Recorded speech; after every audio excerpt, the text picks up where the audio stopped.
আমাদের শিক্ষার্থী যারা মৃত্যুবরণ করেছেন, আমাদের আইন শৃঙ্খলা বাহিনীর যারা মৃত্যুবরণ করেছেন, আমাদের সাধারণ জনগণ যারা মৃত্যুবরণ করেছেন, সকলের প্রতি আমি গভীর শোক জানাচ্ছি।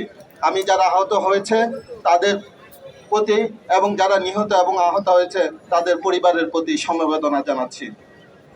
আমরা বাংলাদেশ একটি স্থিতিশীল উন্নয়নের পথে এগিয়ে যাচ্ছিল।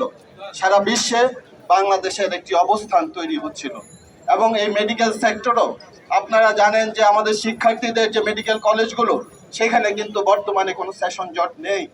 আমাদের যে যারা আমরা চিকিৎসক রয়েছে, আমাদের যারা নার্স রয়েছে, সেখানে নিয়োগ থেকে পদোন্নতি থেকে শুরু করে ব্যাপক উন্নয়ন হয়েছে। সেই স্থিতিশীলতার মধ্য দিয়ে আমরা যাচ্ছিলাম।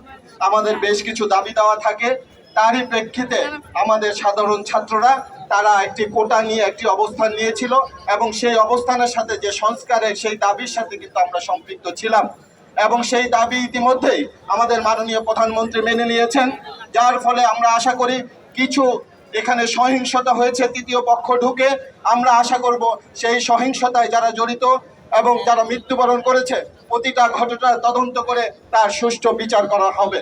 এবং আমরা এটা আশা করব আজকে আমরা সকলে ঐক্যবদ্ধভাবে আজকে যারা বাংলাদেশকে একটি অস্থিতিশীল রাষ্ট্র, একটি অকার্যকর রাষ্ট্র, পাকিস্তানের মতো রাষ্ট্র বা শ্রীলঙ্কার মতো পরিস্থিতি সৃষ্টি করে বাংলাদেশকে যারা অপদস্থিত করতে চায় তাদের বিরুদ্ধে আজকে আমাদের সকলের ঐক্যবদ্ধ হতে হবে।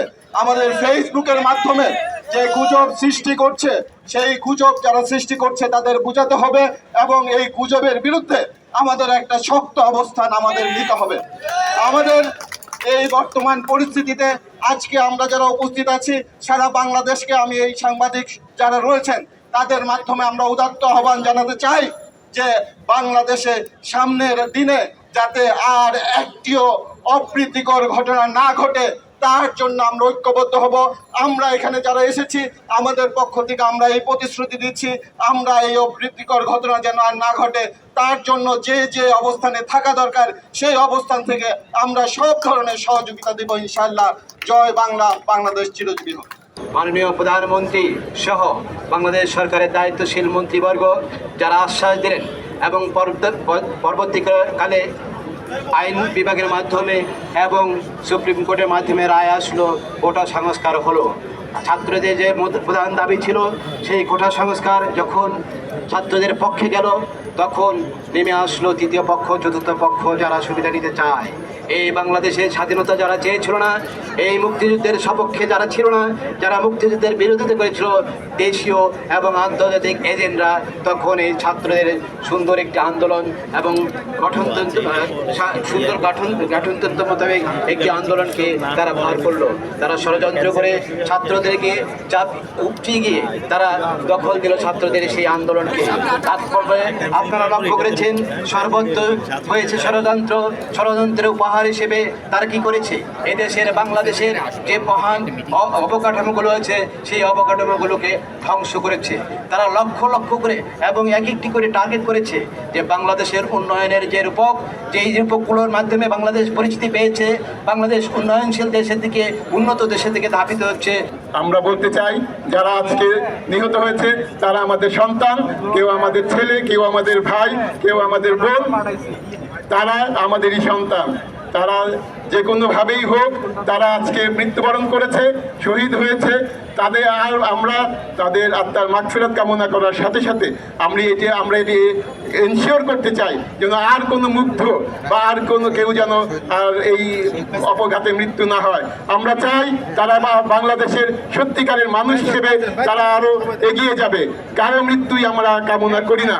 আমরা সবাইকে এই আশ্বাস দিতে চাই যে মাননীয় প্রধানমন্ত্রীকে আমরা বলতে চাই, আপনি যেমন সুষ্ঠু তদন্তের আশ্বাস দিয়েছেন, আমরা আপনাকে আহ্বান জানাবো, আপনাকে অনুরোধ করব আপনি এই সুষ্ঠু তদন্ত নিশ্চিত করে যারা দোষী তাদের দৃষ্টান্তমূলক শাস্তির ব্যবস্থা করে বাংলাদেশের জনগণকে দেখিয়ে দেবেন যে এই বাংলায় কোনো খুনিদের ঠাঁই নাই, কোনো অপব্যবহারকারীদের কোনো ঠাঁই নাই। আমি আমার ছাত্র বন্ধুদেরকে বলবো যে আজকে আপনাদের যে আন্দোলন, সেই আন্দোলন কিন্তু অনেকাংশেই সফল হয়েছে। এখন আপনাদের মাঝে কিছু তৃতীয় শক্তি ঢুকে আপনাদের এই আন্দোলনকে নস্যাৎ করার চক্রান্তে লিপ্ত। আপনারা আমাদের সন্তান, আমাদের ভবিষ্যৎ।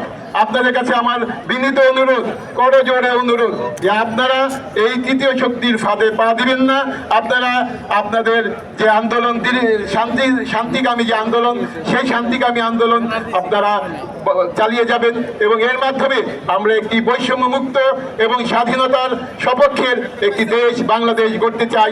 সেই লক্ষ্যে আমি, আপনি, আমরা এখানে যারা আছি সবাই একসাথে কাজ করব। আমরা এখানে আজকে সবাই শান্তির পক্ষে দাঁড়িয়েছি। আমরা শান্তি চাই, সবাই মিলেই শান্তি চাই এবং সবাই মিলে এই দেশটাকে শান্তিময় দেশে পরিণত করতে চাই। সবাইকে ধন্যবাদ। জয় বাংলা, জয় বঙ্গবন্ধু। ঢাকা মেডিকেল কলেজে কমিউনিটি মেডিসিন বিভাগে প্রভাষক হিসেবে আছি। আমি একজন গবেষক, চিকিৎসক এবং শিক্ষক। আমার পরিচয় নিয়ে আমি গর্বিত এবং গর্বের কারণটা সেখান থেকেই আসে যখন আমি বলি যে আমি একজন বাংলাদেশের চিকিৎসক, বাংলাদেশের শিক্ষক এবং বাংলাদেশের গবেষক। আমাদের জেনারেশনটা, আমি আসলে আমার জন্ম 80-র দশকে, এমন একটা অবস্থায় আমরা আছি যে যারা জেন জি বলছেন আপনারা, তাদেরকে তো প্রচণ্ড রকম ভালোবাসি, কারণ তাদেরকে নিয়েই তো আমাদের কাজ। শিক্ষক হিসেবে এই শিক্ষার্থীদেরকে নিয়েই আমাদের কাজ। এই জেনজিদেরকে পড়াতে গিয়ে যে পরিমাণ উৎসাহ, অনুপ্রেরণা সবসময় পাই এবং সবসময় মনে হয় যে এই মধ্যবর্তীকালীন জেনারেশন হিসেবে আমাদের কত কিছুই শেখার আছে এবং প্রতি মুহূর্তেই কিন্তু নিজেকে একটা অ্যাডজাস্ট করার চেষ্টা বা ওদের মনটা বোঝার চেষ্টা থাকে আমাদের শিক্ষকদের পক্ষ থেকে। কমিউনিটি মেডিসিন বিভাগের পক্ষ থেকে কিন্তু অনেক কিছু আছে যে এই সাবজেক্টটা আসলে আপনাদের মধ্যে কতজন যারা বাইরের নন মেডিকেল পার্সন আছেন, তারা কতজন সঠিকভাবে জানেন আমি ঠিক জানি না, তবে মেডিকেল পার্সনদের মধ্যেও এটা নিয়ে অনেক বিভাজন আছে।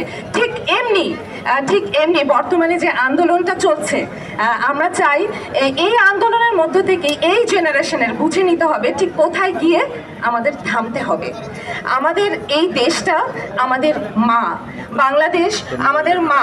কোনো কিছু হলে, কোনো ভুল হলে, কোনো পছন্দ অপছন্দের দ্বিধাদ্বন্দ্ব আসলে আমরা কি মাকে মারি, মাকে আঘাত করি না? ঠিক তেমনি আমাদের এই দেশ মাতৃকা বাংলাদেশের কোনো জায়গায় কোনো মানুষ, সেটা জীব হোক আর জড় হোক, একটি গাছ হোক, কাউকে আমরা আঘাত করতে দিব না।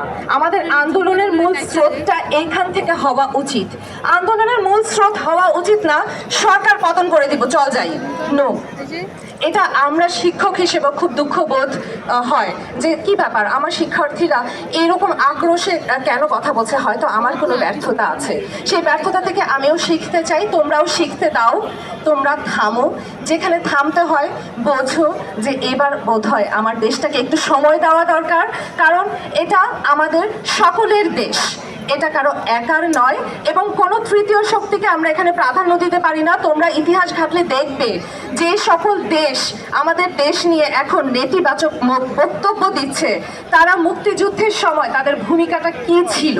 তারা কখনোই চায় না বাংলাদেশ একটি উন্নত দেশের কাতারে গিয়ে পৌঁছাক। যখনই আমরা উন্নয়নশীল দেশের কাতারে পৌঁছানোর পথে পা রাখছি 2026-এ, ঠিক তখনই কেন এসব শুরু হচ্ছে। তোমাদের একটু বুঝতে হবে, তোমরা পড়ো, জানো এবং দেশকে ভালোবাসো, এবং যদি দেশকে ভালোবাসো কোথায় থামতে হবে সেটাও বুঝে থামো। করার জন্য আমরা কৃষক সবসময় আপনার সাথে আসি, থাকবো। বর্তমান যে পরিস্থিতিতে কমনমতি ছাত্রদেরকে এর পিছনে থেকে জামাত শিবির চক্র যেভাবে রুখে দাঁড়িয়েছে এবং নিষ্পাপ শিশুদেরকে হত্যা করেছে, আমরা চিকিৎসক সমাজ সবসময় এর সেবা দিয়ে যাব এবং একসাথে থাকবো। আমরা চিকিৎসকরা মুক্তিযুদ্ধের সময় যেভাবে সবাইকে সহযোগিতা করেছি, একত্রিত হয়ে স্বাধীনতা চিকিৎসক পরিষদ সহ সাধারণ চিকিৎসক যারা রয়েছেন সবাইকে একত্রিত হয়ে বঙ্গবন্ধুর সহায় বাংলা করার জন্য শেখ হাসিনার হাতকে শক্তিশালী করবো, এই বলে আমার বক্তব্য শেষ করছি।